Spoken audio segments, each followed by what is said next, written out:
Kurnool bus ప్రమాదం జరిగిన ఘటనా స్థలంలో సహాయక చర్యలు కొనసాగుతున్నాయి. ప్రమాదానికి గురైన బస్సు కింద బైకుల్ని రోడ్డుపై నుంచి తొలగించేందుకు అధికారులు క్రేన్ను తీసుకొచ్చారు. అయితే బస్సును తొలగిస్తున్న సమయంలో ఊహించిన ప్రమాదం చోటు చేసుకుంది. క్రేన్ అదుపు తప్పి ఒక్కసారిగా బోల్తా పడింది. ఈ ఘటనలో క్రేన్ ఆపరేటర్కి గాయాలయ్యాయి. దీంతో జేసీబీని తీసుకొచ్చి బస్సుని బైక్ని ఘటనా స్థలం నుంచి తొలగించారు.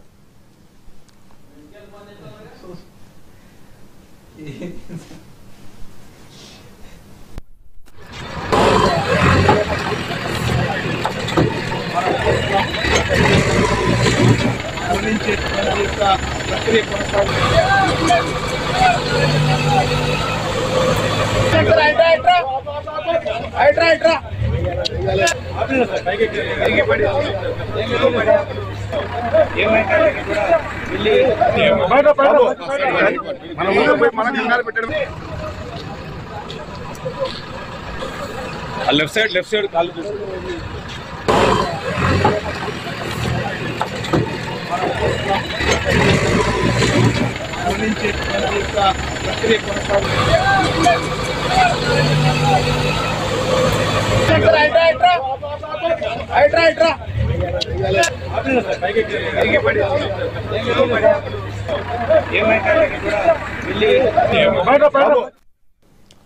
కర్నూలు బస్సు ప్రమాదం జరిగిన ఘటనా స్థలంలో సహాయక చర్యలు కొనసాగుతున్నాయి.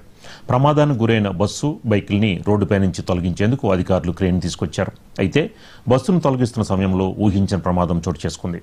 క్రేన్ అదుపు తప్పి ఒక్కసారిగా బోల్తా పడింది. ఈ ఘటనలో క్రేన్ ఆపరేటర్కి గాయాలయ్యాయి. దీంతో జేసీబీని తీసుకొచ్చి బస్సుని బైక్ని ఘటనా స్థలం నుంచి తొలగించారు.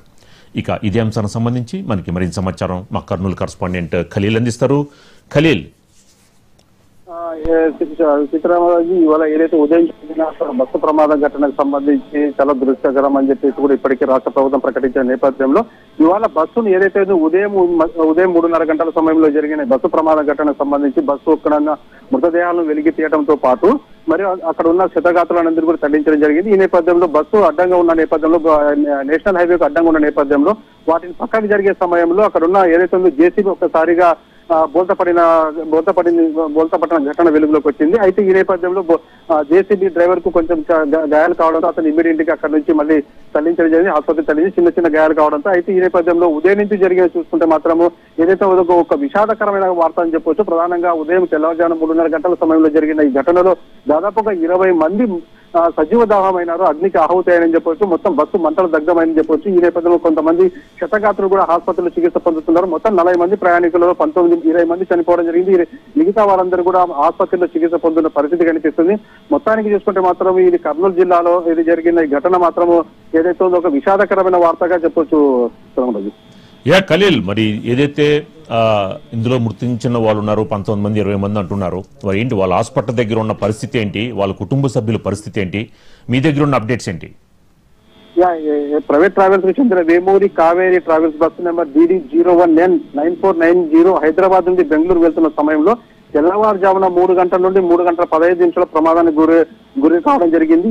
అదే ప్రాథమిక సమాచారం మేరకు అయితే ఎదురుగా వస్తున్న బైక్ ను ఢీకొని 15 నుంచి అంటే దాదాపుగా వచ్చేసి 50 నుంచి 100 మీటర్ల దూరం వరకు కూడా లాగి తీసుకొని వెళ్ళడం జరిగింది. ఈ నేపథ్యంలో అక్కడ ఒక్కసారిగా రోడ్డుకు ఏదైతే బస్సు అట్లాగే తీసుకొని పోవడం వలన నేపథ్యంలో ఒక్కసారిగా మంటలు వ్యాపించడం జరిగింది. దీంతో అక్కడికక్కడ ఒక్కసారిగా బస్సు ముందు భాగంలో మొత్తం పెట్రోల్ ఫ్యూయల్ ఏదైతే మోటార్ బైక్ కు సంబంధించిన పెట్రోల్ మొత్తం ఒక్కసారిగా మంటలు చెలరేగడం జరిగింది. ఈ నేపథ్యంలో డ్రైవర్ ఏదైతే అదే అక్కడే ఇమీడియట్ గా దిగి పరిగెత్తడం జరిగింది. అయితే మిగతా వాళ్ళంతా కూడా ప్యాసింజర్లంతా కూడా ఒకసారిగా పొగమంచు దట్టమైన పొగమంచు రావడంతో ఒకసారిగా భయాందోళనకు గురైన పరిస్థితి. కొంతమంది అక్కడ ఉన్న అత్యవసర ద్వారాలని పగలగొట్టేసి ఇమీడియట్ గా బయటికి వెళ్ళిపోవడం జరిగింది. మరి కొంతమంది బయటికి రాలేని పరిస్థితుల్లో సజీవధావమైన పరిస్థితి కనిపించింది. ఇందులో దాదాపుగా వచ్చేసి 17 మంది పెద్దవాళ్ళు, 2 చిన్నపిల్లలు ఉన్నారు. దీంతో ఇలాంటి ఘటన జరగడం చాలా దురదృష్టకరం అని చెప్పేసి కూడా ఇప్పటికీ రాష్ట్ర ప్రభుత్వం ప్రకటించిన నేపథ్యం అయితే కనిపిస్తుంది. మొత్తానికి చూసుకుంటే మాత్రము ఏదైతే ఉందో ఈ ఘటన ఒక విషాదకరమైన వార్త అని చెప్పొచ్చు. అయితే అదే విధంగా వచ్చేసి క్షతగాత్రుల పరిస్థితి కూడా ఇక్కడ ఉంది. వాళ్ళను కూడా ఏదైతే హోంమంత్రి అనిత, అదే విధంగా వచ్చేసి రవాణా శాఖ మంత్రి ప్రసాద్ వీళ్ళంతా వెళ్ళి అక్కడికి వెళ్ళి స్థానిక నాయకులు వీళ్ళంతా కూడా అక్కడికి వెళ్ళడం జరిగింది. వాళ్ళందరినీ పరామర్శించడం జరిగింది. ఏదైతే ఉందో అక్కడ స్థానికంగా ఏదైతే ఉందో అక్కడ ప్రత్యక్ష సాక్షి చూసిన ప్రకారం చూసుకుంటే మాత్రము బస్సు ఏదైతే ఉందో బైక్ ను ఢీకున్న వెంటనే ఒక్కసారిగా మంటలు చెలరేగడం, బస్సు డ్రైవరు అక్కడే ఉండి ఇమీడియట్లీగా అంటే 100 మీటర్ల దూరంలో బస్సు ఏదైతే బైక్ ను లాక్కుని రాకుండా అక్కడే ఆగింటే కూడా పెద్ద ప్రమాదం తప్పేది. కానీ బస్సు ఏదైతే నిర్లక్ష్యం కారణంగా ముందుకు వెళ్ళడం జరిగింది. అయితే ఈ నేపథ్యంలోనే బంటలు ఒక్కసారి చెలరేగడంతో ఈ ఘటన జరిగిందని చెప్పేసి కూడా ప్రాథమిక సమాచారం పోలీసులు చెప్పిన పరిస్థితి కనిపిస్తుంది. అయితే ఇందులో దాదాపుగా వచ్చేసి ఏపీకి చెందిన వారు వచ్చేసి ఆరుగురు ఆంధ్ర రాష్ట్రానికి చెందిన వారు 6 మంది. వీరిలో బాపట్లకు సంబంధించిన దాత్రి, అదేవిధంగా నెల్లూరుకు సంబంధించిన కుటుంబంలో రమేష్, అనుజ మరియు వారి పిల్లలు శశాంక్, మౌనతలు, కోనసీమ నుండి శ్రీనివాస్ రెడ్డిలు ఉన్నారు. తెలంగాణ రాష్ట్రం నుంచి 6 మంది ఉన్నారు. ఒకరు ఒరిస్సా, ఒకరు బీహార్, 2 తమిళనాడు, 2 కర్ణాటక రాష్ట్రాల నుండి ఒకరి మృతదేహం అయితే ఇంకా గుర్తించలేని పరిస్థితి ఉంది. అయితే డ్రైవర్లను అదుపులోకి తీసుకోవడం జరిగింది. అదేవిధంగా ప్రాథమిక సమాచారం మేరకు ఆయన పైన కేసు నమోదు చేసి ఎంక్వైరీ చేయడం జరుగుతుందని చెప్పేసి ఇప్పటికే జిల్లా ఉన్నతాధికారులు చెప్తున్న పరిస్థితి ఉంది. ఏదేమైనప్పటికీ బైకర్ వచ్చేసి ఏదైతే ఉందో ఈ ప్రమాదం సంబంధించిన ఘటనకు సంబంధించినది ప్రధానమైన కారకులు వచ్చేసి బైకరు శివశంకర్, అతను తాండ్రపర్ గ్రామానికి చెందిన వారని చెప్పేసి కూడా స్థానికులు చెప్తున్నారు. ఏదైనప్పటికీ ఒకసారి ఏదైతే చనిపోయారో వాళ్ళ యొక్క మృతదేహాలని DNA ద్వారా గుర్తించి వాళ్ళ కుటుంబ సభ్యులకి ఎంతమందికి అందజేయడం జరిగింది? దానికి సంబంధించిన అప్డేట్స్ ఏమైనా ఉన్నాయా?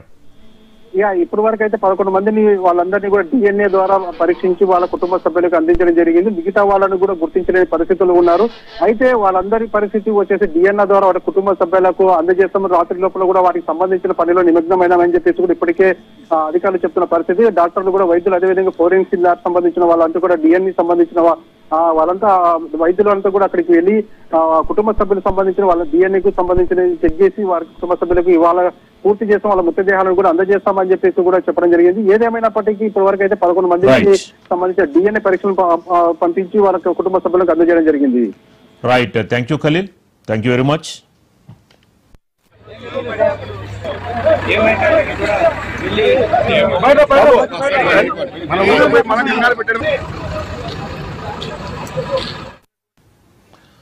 ఇవి ఇప్పటివరకు ఉన్న అప్డేట్స్. మరిన్ని అప్డేట్స్ కోసం చూస్తూనే ఉండండి మహా న్యూస్.